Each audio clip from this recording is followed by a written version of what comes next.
Assalamu Walaikum. Hello friends, how are you? Welcome back to my another video.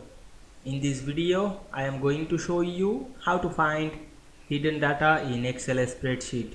Let's get started.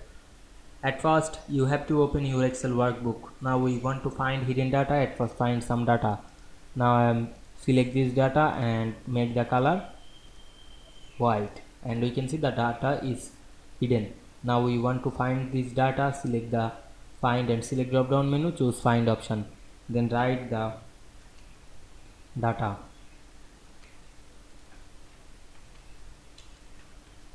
write this name and click find next. We can see automatically finded the data.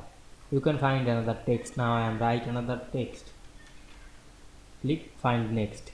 We can see automatically find anything. You can find another text again, then click find next. You can find the all data. We can see here only one data, then close the window. Now we can see we find hidden data in Excel spreadsheet easily. I hope you enjoyed my video. Please like, comment, share and subscribe my channel. Thanks for watching.